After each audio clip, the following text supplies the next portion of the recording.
नमस्कार साथियों। दून पाठशाला में आप सभी का बहुत बहुत स्वागत है। और आज हम उत्तराखंड परीक्षा वाणी की जो किताब आती है उसको डिस्कस करने की कोशिश करेंगे। और आज के लेक्चर में हम उत्तराखंड का जो पहला चैप्टर है उसको सिंप्लीफाई करने की कोशिश करेंगे। और जो हमारा उत्तराखंड राज्य है ये आपके उत्तर प्रदेश से 13 हिमालयी जनपदों को अलग करके 9 नवंबर 2000 को हमारे राज्य का निर्माण किया गया था। और हमारा राज्य जो बना था ये आपके 27वें नंबर का राज्य बना था। और अगर हिमालयी राज्यों के क्रम में देखें तो हमारा राज्य आपके 11वें नंबर का राज्य बना था। और आपसे ये भी पूछ सकते हैं कि सबसे अंत में कौन सा हिमालयी राज्य बना था। तो भी ध्यान रखना आपका उत्तराखंड बना था। जब हमारा राज्य का निर्माण हुआ था 9 नवंबर 2000 को तो उस समय हमारे राज्य का नाम आपको उत्तरांचल रखा गया था। और 31 दिसंबर 2006 तक हमारे राज्य का नाम उत्तरांचल ही था। लेकिन 1 जनवरी 2007 से हमारे राज्य का नाम उत्तराखंड संसद के द्वारा इसको चेंज करके इसका नाम उत्तराखंड रख दिया गया है। फिर गठन के बाद उत्तराखंड में आपके 2001 में हमारे जो राज्य चिन्ह या यूं प्रतीक चिन्ह है उनका निर्धारण किया गया था। तो आपसे पूछ सकते हैं जो हमारे राज्य चिन्ह है इनका निर्धारण कब किया गया था।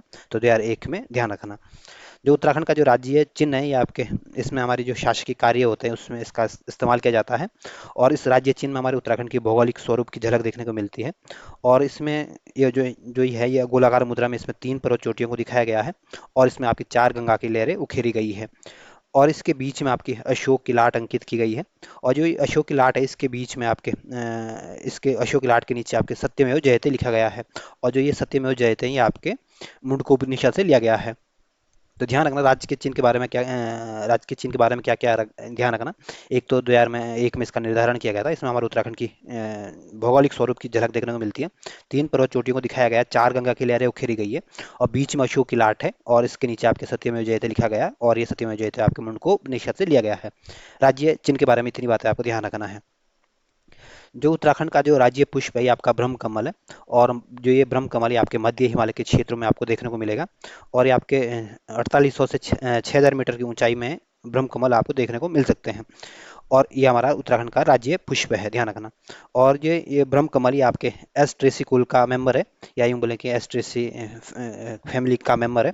और इसका जो वैज्ञानिक नाम है ये आपका सो सूर्या अभय वेलेटा है। और उत्तराखंड में ब्रह्म कमल की 24 प्रजातियां देखने को मिलती है। अब पूरे विश्व में 210 प्रजातियां देखने को मिलेगी। और इसके उत्तराखंड इसके अलावा भी ब्रह्म कमल के अलावा उत्तराखंड में बहुत सारी इसकी प्रजातियां देखने को मिलती हैं। जैसे आपके सो सूर्या ग्रामीनोफोलिया मिलता है। सो सूर्या लंपा मिलता है। सो सूर्या सीमे सोनिया मिलता है। सो सूर्या ग्रासो फिपेरा मिलता है। तो ये आपके उत्तराखंड में ये प्रजाति इसकी प्रमुख प्रजातियां किसकी ब्रह्म कमल की।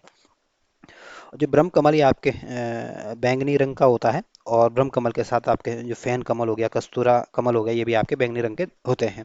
तो पूछ सकते हैं कि उत्तराखंड का जो राज्य पुष्प है ब्रह्म कमल ये किस रंग का है। तो ध्यान रखना बैंगनी रंग का है। और ब्रह्म कमल आपके जो देखने को मिलते हैं ये आपके फूलों की घाटी में भी आपको देखने को मिलेगा। केदारनाथ में भी आपको देखने को मिलेंगे। शिवलिंग वेस या पिंडारी ग्लेशियर में भी आपको देखने को मिलते हैं। या यूं बोले कि सबसे ज़्यादा उत्तराखंड जो ब्रह्म कमल ये कहाँ देखने को मिलते हैं। तो ध्यान रखना फूलों की घाटी, केदारनाथ, पिंडारी ग्लेशियर में सबसे ज़्यादा ब्रह्म कमल देखने को मिलते हैं। और स्थानीय भाषा में ब्रह्म कमल को आपके कौल पदम के नाम से जाना जाता है। और जो हमारे ब्रह्म कमल है, इसका उल्लेख आपके वेदों में भी मिलता है। और जो महाभारत का जो वन पर्व है इसमें ब्रह्म कमल को आपके सौगंधित पुष्प के नाम से इसको संबोधित किया गया है। और ऐसी मान्यता है कि जो केदारनाथ में भगवान शिव का जो मंदिर है यहाँ पे इसको अर्पित किया जाता है। और इसको आपके प्रसाद के रूप में इसको डिस्ट्रीब्यूट किया जाता है, इसको बांटा जाता है। और जो ब्रह्म कमल है इसकी जो ऊंचाई है आपके 70 से 80 सेंटीमीटर है। और ये आपके जो जुलाई से सितंबर के महीने में ये आपके खिलता है। और ये बैंगनी रंग का है। और इसमें अब ये जो ब्रह्म कमल है ये आपके गुच्छ इसका जो पुष्प होते हैं गुच्छ के रूप में खिलता है। यानी अलग अलग टहनियाँ से निकलता है। इसमें बहुत सारे गुच्छे निकलते हैं। जिस समय ये फूल खिलते हैं उस समय पूरा वातावरण यहाँ सुगंध से भरा जाता है। तो राज्य पुष्प के बारे में क्या क्या ध्यान रखना है आपको। तो पहले तो ये ध्यान रखना राज्य पुष्प जो है ये आपका ब्रह्म कमल है। और ये आपके मध्य हिमालय के क्षेत्र में देखने को मिलता है। और ये आपके 4800 से 6000 मीटर की ऊंचाई में देखने को मिलेगा। और ये आपके एस ट्रेसी कुल का मेंबर है। और उत्तराखंड में इसकी कुल 24 प्रजातियां देखने को मिलती है। और इसका जो रंग है ये आपके बैंगनी प्रकार का है। और ये आपके फूलों की घाटी, केदारनाथ, पिंडारी ग्लेशियर, शिवलिंग बेस में देखने को मिलता है। और स्थानीय भाषा में इसको कौल पदम कहते हैं। और ब्रह्म कमल का आपका वेदों में भी उल्लेख मिलता है। और महाभारत के वन पर्व में इसको सौगंधित पुष्प के नाम से संबोधित किया गया है। और जो भगवान केदारनाथ का जो मंदिर है या भगवान शिव का जो मंदिर है वहाँ पे इसको अर्पित किया जाता है या वहाँ पे उसको चढ़ाया जाता है। और इसकी ऊंचाई आपके 70 से 80 सेंटीमीटर है। और ये आपके 3 माह में ये फूल खिलते हैं, जुलाई से सितंबर के बीच। और ये बैगनी रंग का है। तो इतनी बातें आपको ब्रह्म कमल के बारे में ध्यान रखना है। जो उत्तराखंड का जो राज्य पक्षी है ये आपकी मोनाल है।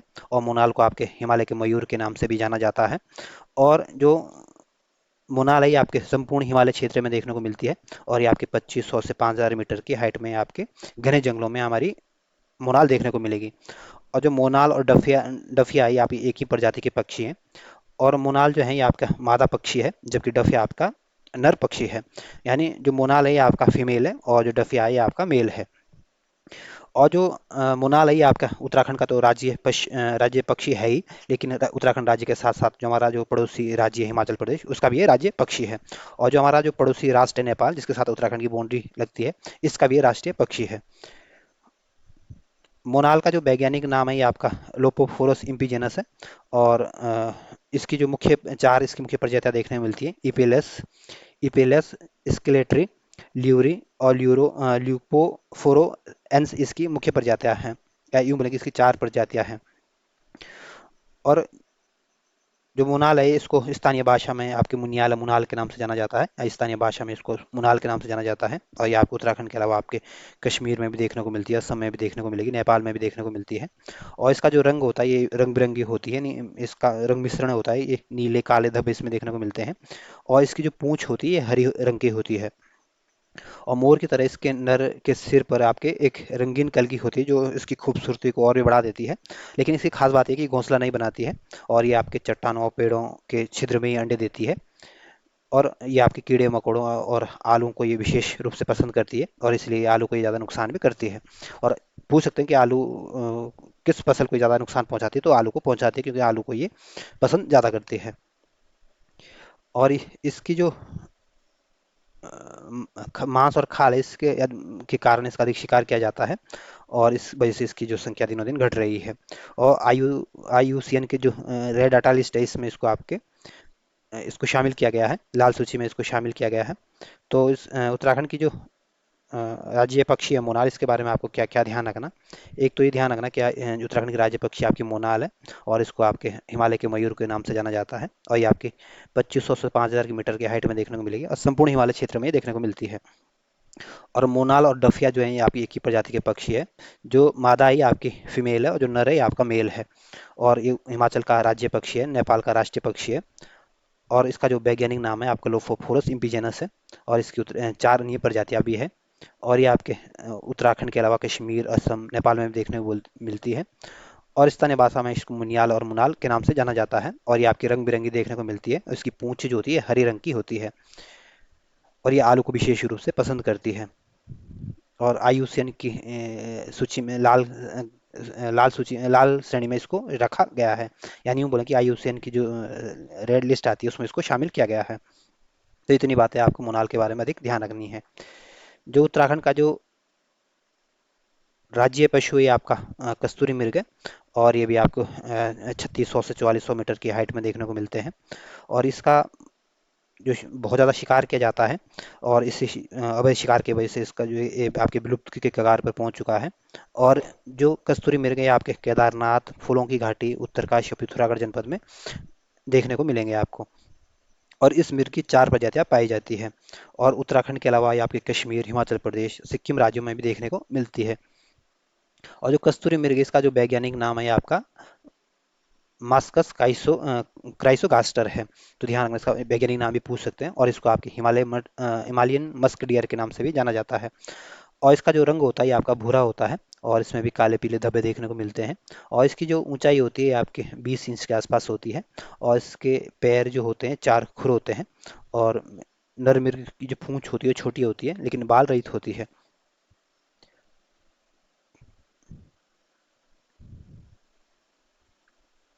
इसकी ऊंचाई जो आपकी 20 इंच होती है। और इसका जो वजन होता है ये आपके 10 से 20 किलोग्राम के आसपास होता है। तो वजन ये आपसे पूछ सकते हैं, तो वजन पूछेगा नहीं। और इसमें खास बात ये है कि इसके सींग नहीं होते हैं, और यह इसके 2 बड़े बड़े दांत होते हैं जो बाहर की तरफ निकले होते हैं। और इन्हीं दांतों से ये अपनी आत्म रक्षा करती है, अपनी सुरक्षा करती है। और इसकी जो एवरेज एज है ये आपकी 20 साल है। और इसके जो गर्भधारण की जो टाइम है ये आपका 6 महीने है। और एक ही मृग को जन्म देती है। और जो कस्तूरी होती है आपके नर मृग में पाई जाता है। ये आपके मादा में नहीं मिलता। कस्तूरी जो होती है केवल आपके नर मृग में पाया जाता है। और इसका जो निर्माण होता है ये आपके 1 साल से अधिक जो एज के जो मृग होंगे उनके जननांग के समीप एक ग्रंथि में इसका निर्माण होता है और ये आपकी गांठ नुमा थैली में एकत्रित होता है।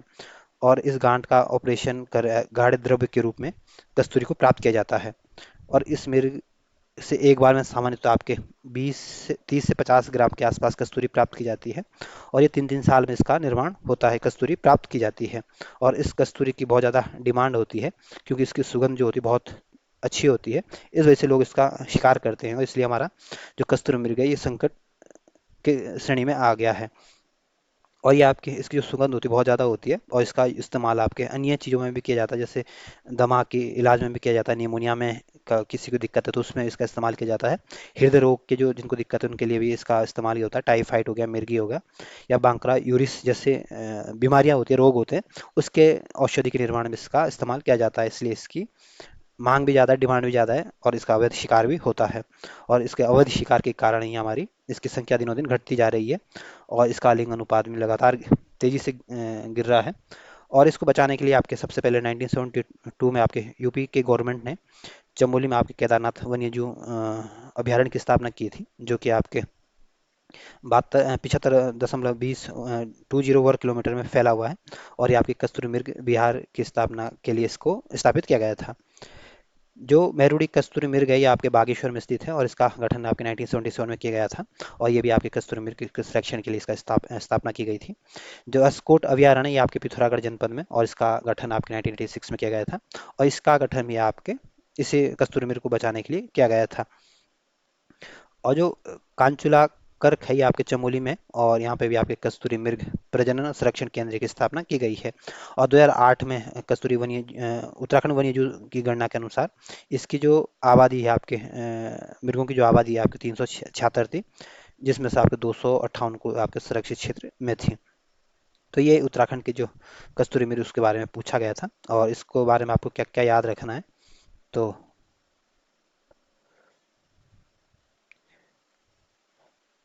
तो पहले तो ध्यान रखना, जो उत्तराखंड का जो राज्य पशु है ये आपका कस्तूरी मृग है। और ये आपके 3600 से 4400 मीटर की हाइट में देखने को मिलता है। और ये आपके केदारनाथ, फूलों की घाटी, उत्तरकाशी, पिथौरागढ़ में बहुत ज़्यादा ज़्यादा इन क्षेत्रों में ज़्यादा देखने को मिलेगा। और ये आपके 2000 से 5000 मीटर की हाइट में देखने को मिलेगी और इसकी 4 प्रजातियां अभी पाई जाती है। और उत्तराखंड के अलावा आपके कश्मीर, हिमाचल प्रदेश, सिक्किम में भी देखने को मिलती हैं। और इसका जो वैज्ञानिक नाम है आपका मास्कस मास्कस गास्टर है। और इसको आपके हिमालय मस्क डियर के नाम से भी जाना जाता है। और इसका रंग आपका भूरा और इसकी ऊंचाई जो लगभग 20 इंच है। और इसका जो वजन है ये आपका 10 से 20 किलोग्राम के आसपास होता है। और ध्यान रखना इसके सींग नहीं होते, आत्मरक्षा के लिए इसके दो बड़े बड़े दांत होते हैं। और इसकी जो एवरेज एज है आपके 20 साल है और 6 माह की अवधि में इसका गर्भधारण का जो टाइम रहता है 6 माह रहता है।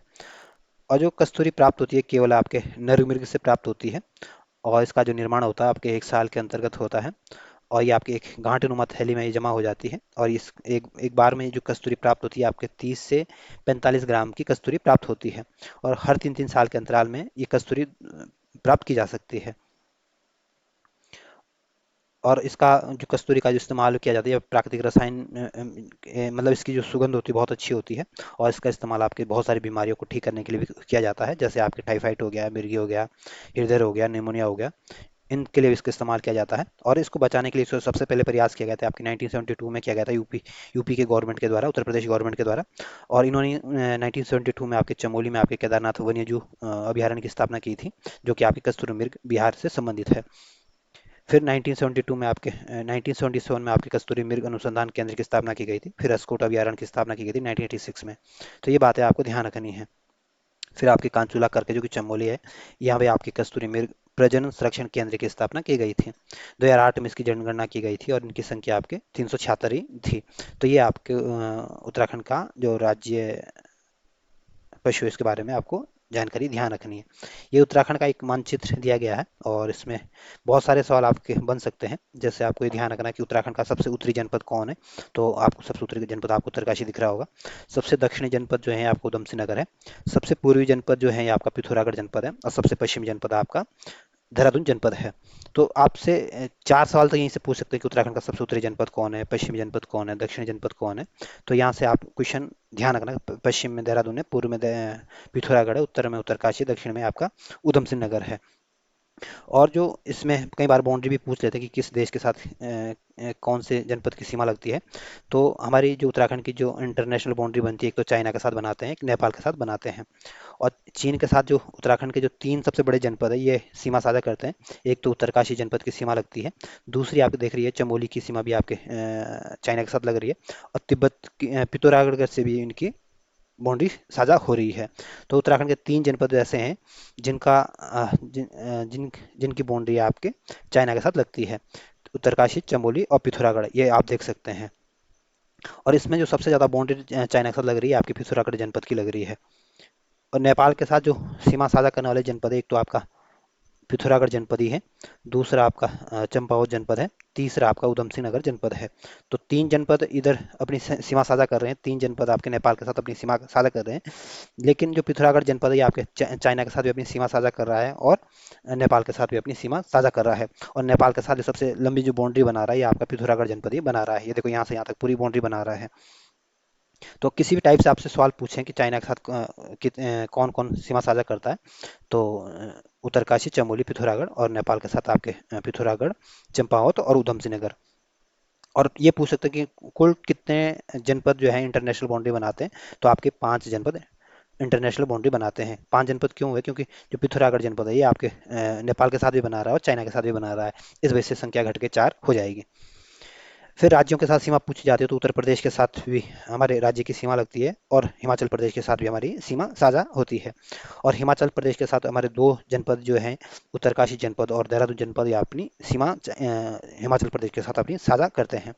वहीं यूपी के साथ जो सीमा साझा करते हैं, ये हमारे एक तो देहरादून जनपद की सीमा यूपी के साथ साझा हो रही है, हरिद्वार भी आपके यूपी के साथ अपनी सीमा साझा करता है, पौड़ी गढ़वाल भी आपके यूपी के साथ अपनी सीमा साझा करता है, और छोटा सा क्षेत्र ये आपका नैनीताल का भी आपके यूपी के साथ अपनी सीमा साझा कर रहा है, और उधम सिंह नगर भी अपनी यूपी के साथ अपनी सीमा साझा कर रहा है। तो 5 जनपद हो गए, 1, 2, 3, 4, 5। तो 5 जनपद ऐसे हैं जो यूपी के साथ अपनी बाउंड्री साझा करता है, और यूपी के साथ सबसे बड़ी बाउंड्री जो है ये आपके उधम सिंह नगर जनपद की है। तो क्वेश्चन किसी भी तरह से डिजाइन किया जा सकता है कि यूपी के साथ कितने डिस्ट्रिक्ट अपनी बाउंड्री साझा करते हैं, तो 5 जनपद ध्यान रखना, देहरादून, हरिद्वार, पौड़ी गढ़वाल, नैनीताल और उधम सिंह नगर। और हिमाचल प्रदेश के साथ पूछे तो देहरादून और उत्तरकाशी जनपद। तो उत्तराखंड का एकमात्र ऐसा डिस्ट्रिक्ट कौन सा है जो दो राज्यों के साथ अपनी सीमा साझा करता है, तो ध्यान रखना आपका देहरादून जनपद होगा, क्योंकि ये आपके हिमाचल प्रदेश के साथ भी अपनी सीमा साझा कर रहा है, और उत्तर प्रदेश के साथ भी अपनी सीमा साझा कर रहा है। फिर अगला सवाल ये भी आपसे पूछ सकते हैं कि उत्तराखंड का ऐसा कौन सा जनपद है जो किसी राज्य के साथ भी अपनी सीमा कर रहा है और अब किसी देश के साथ भी अपनी सीमा साझा कर रहा है, तो उधम सिंह नगर जनपद और उत्तरकाशी जनपद, दो ऐसे जनपद हैं जो किसी राज्य के साथ भी अपनी सीमा साझा कर रहा है और किसी देश के साथ भी साझा कर रहा है। क्योंकि जो उधम सिंह नगर जनपद है आपके यूपी के साथ भी सीमा साझा कर रहा है, और नेपाल के साथ भी सीमा साझा कर रहा है। वहीं जो उत्तरकाशी जनपद है आपके चाइना के साथ भी अपनी सीमा साझा कर रहा है, और हिमाचल प्रदेश के साथ भी अपनी बाउंड्री बना रहा है। तो यहाँ से किसी भी टाइप से आपसे सवाल पूछ सकते हैं। फिर आपसे ये पूछ सकते हैं कि गढ़वाल मंडल के कितने डिस्ट्रिक्ट ऐसे हैं जो कुमाऊं मंडल से लगते हैं, तो गढ़वाल मंडल के मात्र 2 डिस्ट्रिक्ट ऐसे हैं जो कुमाऊं मंडल से अपनी साझा कर रहा है। एक तो आपका चमोली की सीमा साझा कर रहा है, दूसरा आपका पौड़ी गढ़वाल अपनी सीमा साझा कर रहा है कुमाऊं मंडल के साथ। और ये भी पूछ सकता है कि कुमाऊं मंडल के कितने जनपद हैं जो आपके गढ़वाल मंडल से अपनी सीमा साझा करते हैं, अपनी कुमाऊं मंडल के साथ अपनी सीमा साझा करते हैं। उधम सिंह नगर और चंपावत ऐसे जनपद जो गढ़वाल मंडल के साथ अपनी सीमा साझा नहीं करते हैं। तो यहाँ से किसी भी टाइप से आपसे सवाल पूछ सकते हो। फिर आपसे ये भी पूछ सकते हैं कि उत्तराखंड में कितने आंतरिक जनपद है। आंतरिक जनपद का मतलब होता है जो किसी देश के साथ, किसी राज्य के साथ अपनी सीमा साझा नहीं करता। तो एक तो आपको रुद्रप्रयाग दिख रहा है जो किसी राज्य के साथ, किसी देश के साथ अपनी सीमा साझा नहीं कर रहा है। दूसरा आपका टिहरी गढ़वाल दिख रहा है, ये भी किसी राज्य और देश के साथ अपनी सीमा साझा नहीं कर रहा है। फिर आपका अल्मोड़ा जनपद दिख रहा है, ये भी किसी राज्य के साथ और किसी देश के साथ अपनी सीमा साझा नहीं कर रहा है। फिर आपका बागेश्वर जनपद दिख रहा है जो किसी राज्य या देश के साथ अपनी सीमा साझा नहीं कर रहा है। तो उत्तराखंड के 4 ऐसे जनपद हैं जो आंतरिक सीमा बनाते हैं, जो आंतरिक राज्य हैं, जो आंतरिक जनपद है, जो किसी देश या किसी राज्य के साथ अपनी बाउंड्री साझा नहीं करते हैं। तो क्वेश्चन किसी भी टाइप से डिजाइन किया जा सकता है, इसलिए आप इस मैप को अच्छे से देख लेना, अपने हाथ से एक बार खुद बना लेना, और इन जितने डिस्ट्रिक्ट है उसमें उसको लिख लेना या उसको ड्रॉ कर लेना उसमें। तो जो उत्तराखंड का जो राज्य पशु है ये आपका सॉरी, उत्तराखंड का जो राज्य के वृक्ष है आपका बुरांस है, और ये आपके सदाबहार वृक्ष रहता है। ये अपनी पत्तियां कभी भी नहीं गिराता है, और ये आपके वसंत के मौसम में रंग बिरंगे फूल आपके जंगलों में बहुत आपकी जंगलों की और सुंदरता को और बढ़ा देता है। और इसका जो बुरांस का जो वैज्ञानिक नाम है आपका रोडोडेंड्रॉन आर्बोरियम है। और जो बुरांस है ये आपका एक पर्वतीय वृक्ष है और इसकी जो लकड़ी होती है बड़ी मुलायम होती है और मैदानी क्षेत्र में ये देखने को नहीं मिलेगा।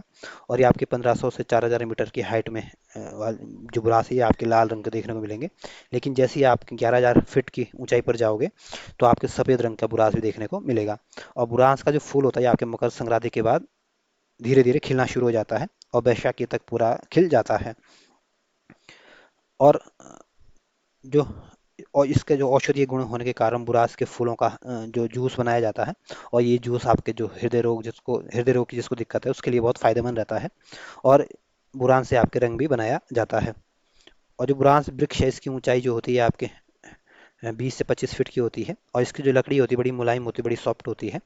और इसका इस्तेमाल आपके ईंधन के रूप में भी किया जाता है, चारा के रूप में भी इसको किया जाता है। और इसके जो पत्ते होते हैं थोड़े मोटे होते हैं और इसको कई बार ये जो पत्ते होते हैं जहरीले होते हैं। कई बार इसको जानवरों को खिलाने से इनकी डेथ हो जाती है। और बुरांस को आपके 1974 में इसको 1974 के वन अधिनियम के तहत इसको सुरक्षित वृक्ष घोषित किया गया था। तो बुरांस वृक्ष के बारे में आपको क्या क्या ध्यान रखना है? तो पहले तो आपको ये ध्यान रखना जो उत्तराखंड का जो राजकीय वृक्ष है ये आपका बुरांस है। और ये आपके उत्तराखंड की संस्कृति की झलक इसमें देखने को मिलती है। और इसका जो वैज्ञानिक नाम है आपका रोडोडेंड्रोन आर्बोरियम है। और ये आपका एक पर्वतीय वृक्ष है और ये आपके मैदानी क्षेत्रों में नहीं देखने को मिलेगा। और ये आपके 1500 से 4000 मीटर की हाइट में बुरांस देखने को मिलेगा। और जब 1500 से 4000 मीटर की हाइट में इनको चटक लाल देखने को मिलेगा, यानी लाल रंग का देखने को मिलेगा। लेकिन जैसे जैसे आप ज़्यादा ऊंचाई पर जाओगे 11000 फीट के ऊंचाई पर तो इसका आपको सफ़ेद रंग का बुरांस भी देखने को मिलता है। मकर संक्रांति के आसपास ये खिलना शुरू हो जाता है और बैसाखी तक ये पूरी तरह से खिल जाता है। और इसका जूस भी निकाला जाता है। और ये जूस आपके हृदय रोग के लिए बहुत खास रहता है और इसका रंग भी बनाया जाता है। और इसकी जो ऊंचाई होती है आपके 20 से 25 फीट तक होती है। इसकी लकड़ी जो होती है बड़ी मुलायम होती है, इसकी पत्तियां जो होती है थोड़ी मोटी होती है। और इसको खिलाने से कई बार जानवरों की डेथ हो जाती है। तो ये आपके ईंधन के रूप में भी किया जाता है और जानवरों को खिलाने के लिए भी जानवरों को भी खिलाया जाता है। जानवरों के चारे के रूप में भी इसका इस्तेमाल किया जाता है। लेकिन जो जो स्थानीय लोग होते हैं उनको इसकी जानकारी होती है कि कौन सा बुरांस जहरीला है, कौन सा बुरांस जहरीला नहीं है, उनको पता रहता है इस चीज़ के मामले में। इसलिए वो अपने हिसाब से उसको देखते हैं कि किस कौन सी बुरांस को जानवरों को देना, कौन सा बुरांस नहीं देना है। ये जानकारी स्थानीय लोगों को रहती है। फिर 1974 में इसको आपके वन अधिनियम के माध्यम से इसको संरक्षित वृक्ष घोषित किया गया था। तो ये उत्तराखंड के राज्य चिन्ह थे और इससे आगे हम उत्तराखंड के शासन प्रशासन को देखने की कोशिश करेंगे।